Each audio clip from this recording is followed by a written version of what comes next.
Hi hello എല്ലാവർക്കും നമസ്കാരം. Super നോട്ട്സിന്റെ പുതിയൊരു യൂട്യൂബ് സെഷനിലേക്ക് സ്വാഗതം. നമ്മൾ ഇന്ന് ഈ ഒരു വീഡിയോയിലൂടെ നിങ്ങളുടെ മുമ്പിലേക്ക് വന്നിരിക്കുന്നത് മറ്റൊന്നിനെ കുറിച്ചുമല്ല, LP UP ഇന്റർവ്യൂ അല്ലെ.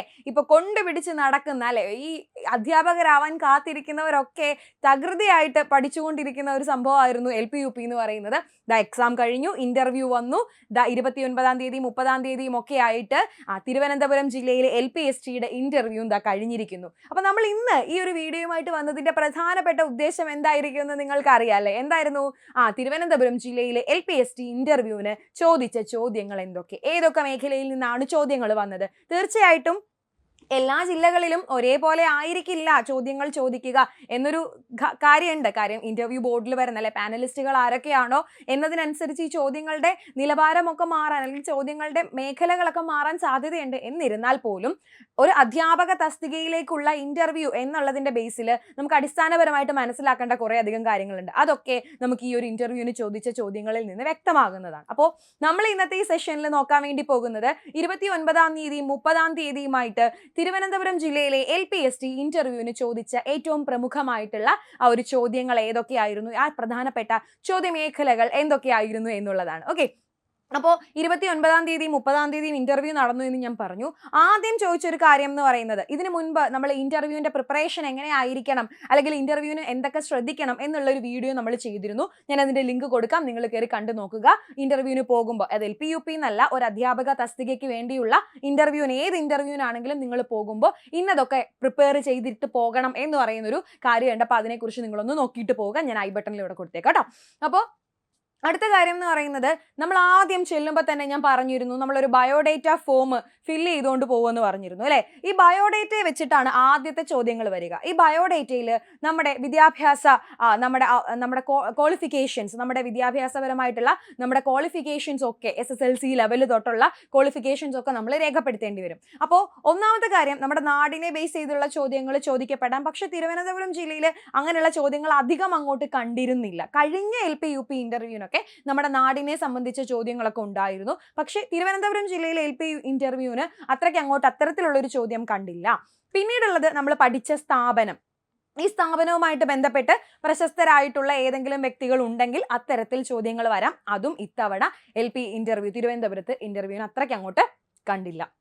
ഓക്കെ, പിന്നീട് ചോദിച്ച ചോദ്യം എന്താണെന്ന് വെച്ചാൽ, നമ്മൾ അധ്യാപകൻ, നമ്മുടെ ഇൻട്രസ്റ്റുകൾ എന്താണ്, നമ്മുടെ ആഗ്രഹം എന്താണ് എന്നൊരു കോളം അവിടെ ഉണ്ട്. അപ്പം നമ്മൾ തീർച്ചയായിട്ടും എന്തായിരിക്കും എഴുതുന്നത്?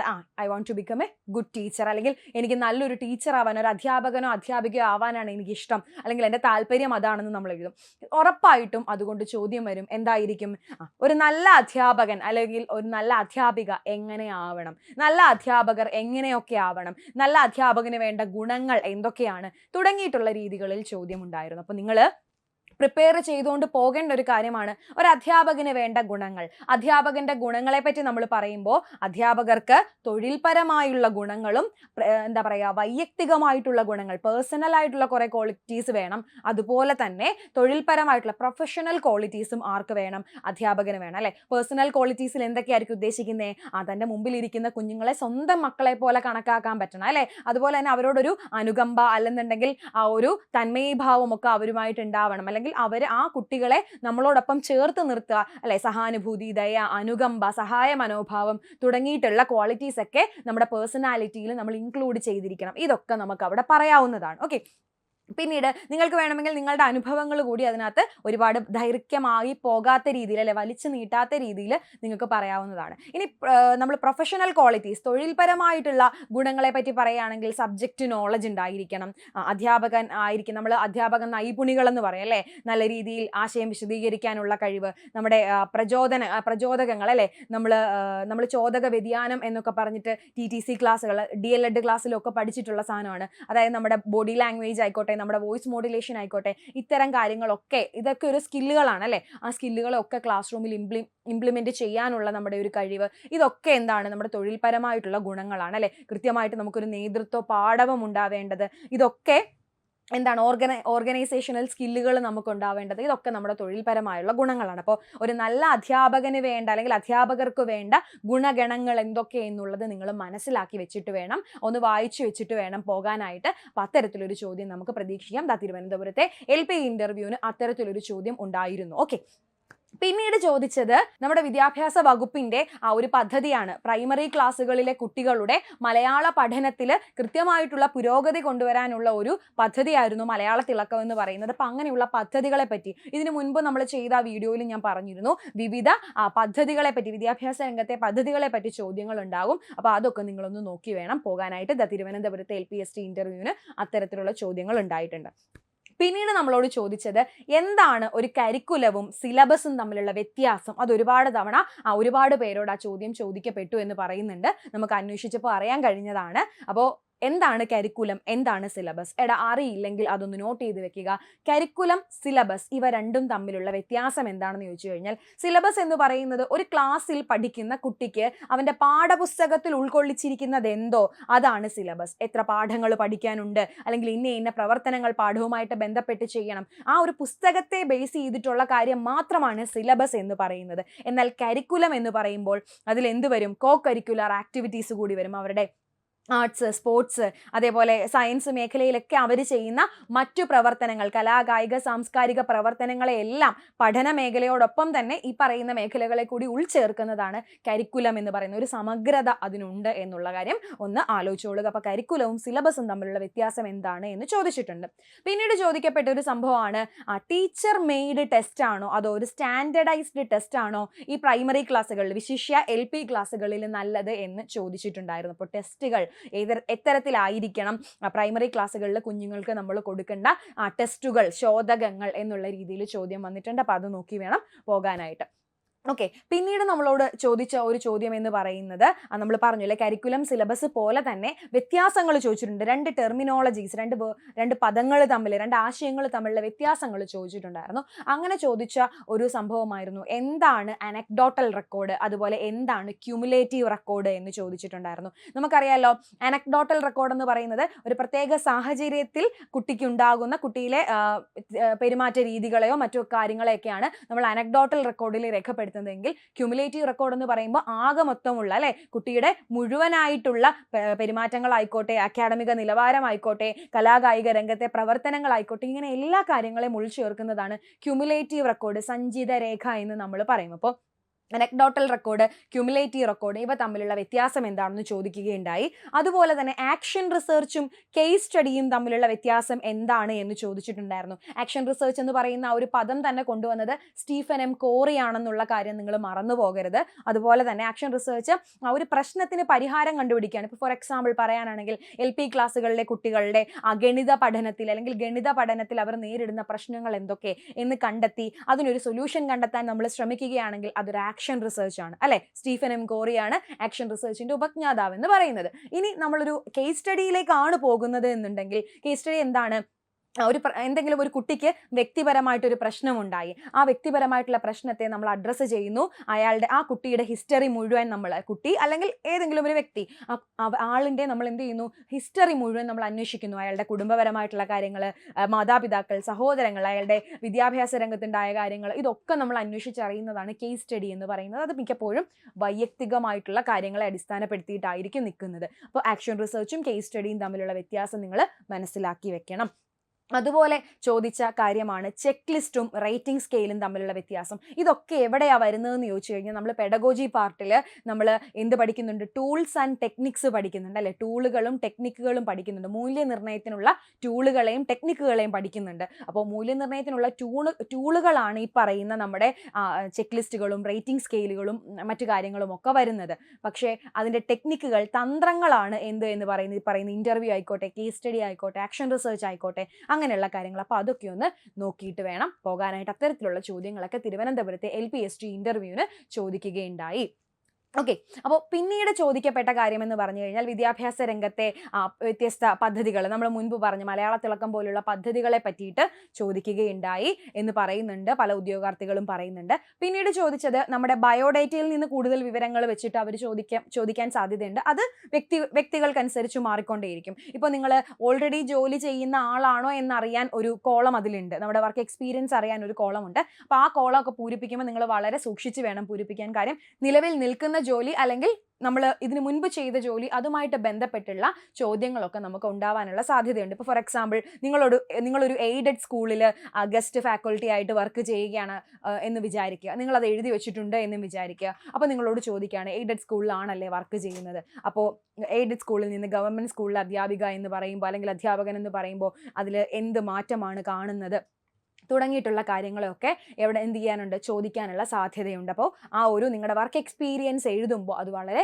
കൃത്യതയോട് കൂടിയിട്ട് ആലോചിച്ചിട്ട് വേണം എഴുതാൻ. അത്തരത്തിൽ ചോദ്യങ്ങൾ ഉണ്ടാകാം. നിങ്ങളത് പറയാൻ കേപ്പബിൾ ആണെങ്കിൽ തീർച്ചയായിട്ടും നിങ്ങൾക്കത് പറയാം. വളരെ കോൺഫിഡൻസോട് കൂടിയിട്ട് വേണം എന്ത് ചോദ്യത്തിനും മറുപടി പറയാനായിട്ട്. ഇത് ഞാൻ കഴിഞ്ഞ വീഡിയോയിൽ ഞാൻ പറഞ്ഞിരുന്നു. ഇൻ്റർവ്യൂ ബോർഡിൽ ചിലപ്പോൾ 3-4 വ്യക്തികൾ ഉണ്ടാകാം. അപ്പോൾ ഇവരോടൊക്കെ ഒരാളാണ് ചോദ്യം ചോദിക്കുന്നതെങ്കിലും എല്ലാവരുടെയും മുഖത്ത് നമ്മൾ നോക്കണം. എല്ലാവർക്കും മുഖം കൊടുത്തുകൊണ്ട് വേണം നമ്മൾ ഉത്തരങ്ങൾ പറയാനായിട്ട്. നമ്മുടെ വാക്കിലും നമ്മുടെ ആ ഒരു ആക്ഷൻസിൽ, ബോഡി ലാംഗ്വേജിലും വോയിസ് മോഡുലേഷനിലും ഒക്കെ നല്ല കോൺഫിഡൻസ് ഉണ്ടെന്ന് ബോധ്യപ്പെടുത്തുന്ന രീതിയിൽ വേണം നമ്മൾ സംസാരിക്കാൻ. ഹാർഷായി പോകരുത്, പതുങ്ങിയ സ്വരത്തിലും ആയി പോകരുത്. നല്ല ഉറച്ച ശബ്ദത്തിൽ വേണം നമ്മൾ ഉത്തരങ്ങൾ പറയാനായിട്ട്. ഞാൻ എപ്പോഴും പറഞ്ഞിട്ടുണ്ട്, കഴിഞ്ഞ സെഷനിൽ ഞാൻ പറഞ്ഞു, അറിയാത്ത ചോദ്യങ്ങളല്ലേ, നമ്മളെല്ലാം സർവ്വവിജ്ഞാനകോശങ്ങളൊന്നുമല്ല. നമുക്ക് അറിയാത്ത ചോദ്യങ്ങളൊക്കെ ചോദിക്കാം. അറിയാത്ത ചോദ്യങ്ങൾ ചോദിച്ചാൽ കൃത്യമായിട്ട് അറിയില്ല എന്ന് തന്നെ പറയുക. സോറി സാർ, എനിക്ക് ഓർമ്മയില്ല, അല്ലെങ്കിൽ എനിക്ക് അറിയില്ല, എൻ്റെ ഓർമ്മയിലുണ്ടായിരുന്നു, അല്ലെങ്കിൽ ഞാൻ മറന്നുപോയി എന്നുള്ള കാര്യങ്ങൾ എനിക്കിപ്പോൾ ഓർമ്മ കിട്ടുന്നില്ല തുടങ്ങിയിട്ടുള്ളതൊക്കെ പറഞ്ഞ് നമുക്കത് അവിടെ അവസാനിപ്പിക്കാം. അവർ തന്നെ നമുക്കതിൻ്റെ ഉത്തരം പറഞ്ഞു തരും. ഓക്കെ, അപ്പോൾ ഇത്രയും കാര്യങ്ങളൊക്കെയാണ് ബേസിക് ആയിട്ട് നിങ്ങളൊന്ന് ഓർത്ത് വെക്കേണ്ടത്. പിന്നെ നിങ്ങൾ ഡിഗ്രി ചെയ്തവരാണെങ്കിൽ, ഇപ്പോൾ LPST ആണെങ്കിലും DLED ആണ് നമ്മുടെ യോഗ്യതയെങ്കിലും ഡിഗ്രി ചെയ്തവരുണ്ടാകുമല്ലോ. അപ്പോൾ നിങ്ങൾ ഡിഗ്രി കഴിഞ്ഞവരാണെങ്കിൽ അത് ഏത് സബ്ജക്റ്റ് ആണെന്ന് നമ്മൾ ബയോഡേറ്റ ഫോമിൽ നമ്മൾ മെൻഷൻ ചെയ്യുമല്ലോ.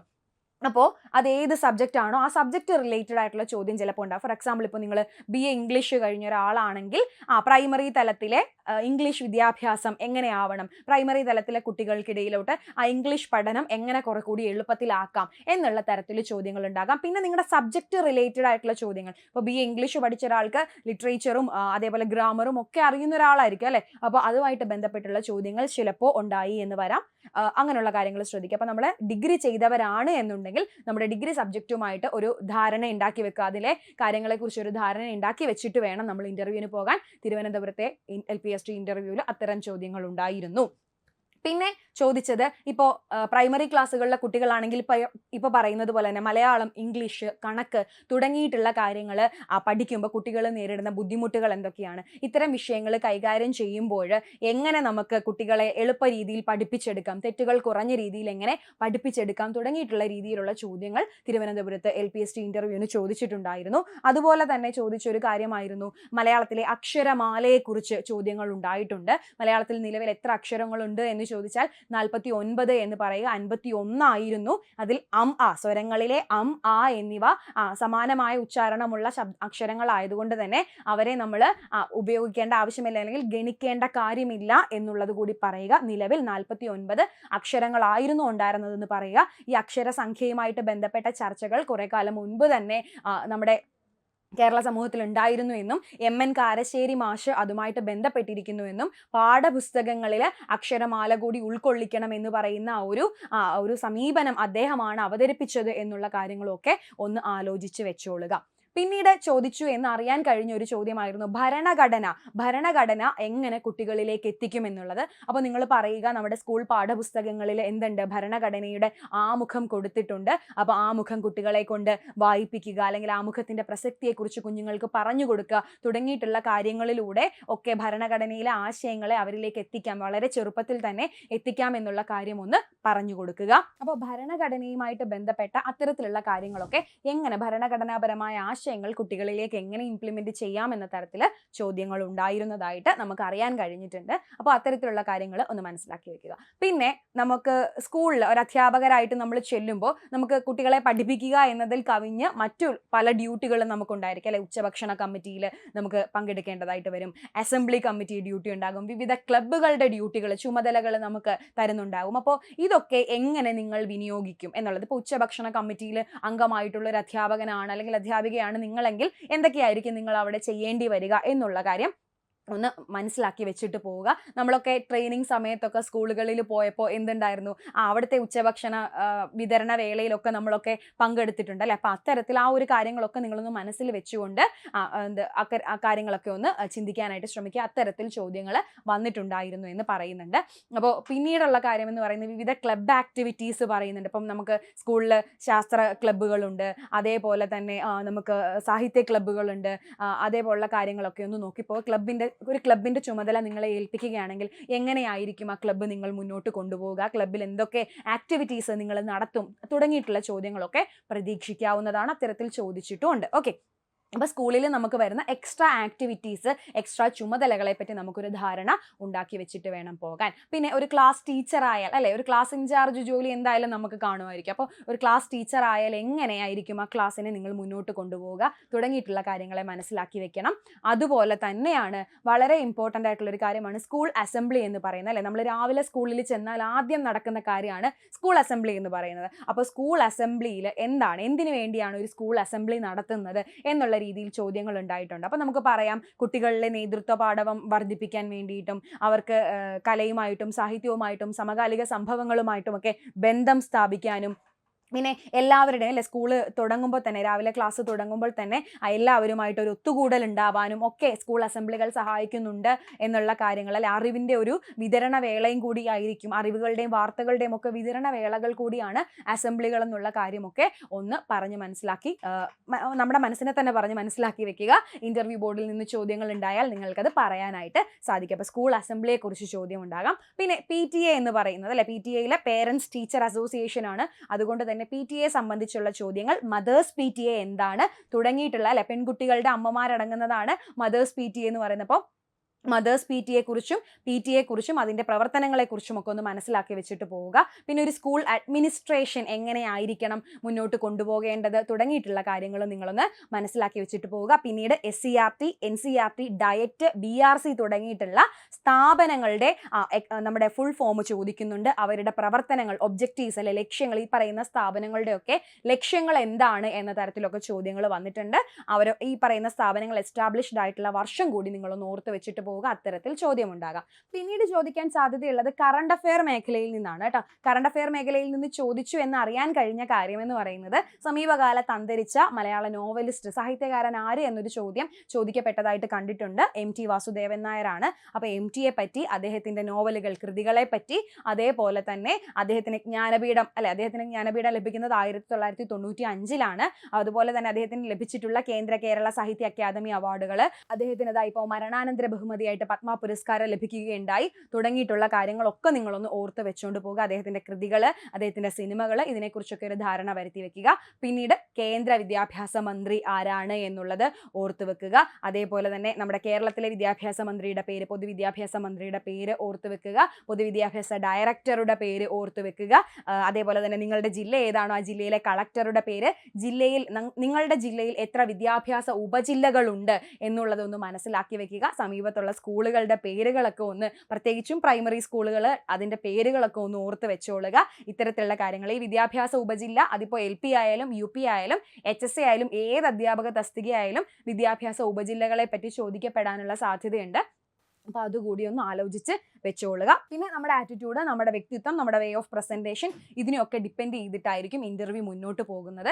ഒരു 5-10 മിനിറ്റ് ആണ് സാധാരണയായിട്ട് ഇൻ്റർവ്യൂ വരാറുള്ളത്. അതിലധികമായി വന്നതായിട്ട് അറിഞ്ഞിട്ടില്ല. പിന്നെ ക്ലാസ് എടുക്കാൻ അധികം ആരോടും പറഞ്ഞിട്ടില്ല. ഏതോ 1-2 ആളുകളോടെന്തോ പറഞ്ഞതായി കേട്ടിട്ടുണ്ട്. അപ്പോൾ അതിനെപ്പറ്റി കൃത്യമായിട്ടുള്ള അറിവുകൾ നമുക്ക് ലഭിച്ചിട്ടില്ല. ക്ലാസ് എടുക്കാൻ പറഞ്ഞില്ല എന്ന് തന്നെയാണ് ബഹുഭൂരിപക്ഷം വരുന്ന കാൻഡിഡേറ്റ്സിനോടും ക്ലാസ് എടുക്കണ്ട അല്ലെങ്കിൽ ക്ലാസ് എടുക്കാൻ ആവശ്യപ്പെട്ടില്ല എന്ന് തന്നെയാണ് അറിഞ്ഞിട്ടുണ്ടായിരുന്നത്. അപ്പോൾ ഇത്രയും കാര്യങ്ങളൊക്കെയാണ് തിരുവനന്തപുരത്ത് നടന്ന 29-30 നടന്ന LPST ഇന്റർവ്യൂവിൽ ചോദിച്ച ചോദ്യങ്ങളായിട്ട് അറിയാൻ കഴിഞ്ഞിട്ടുള്ളത്.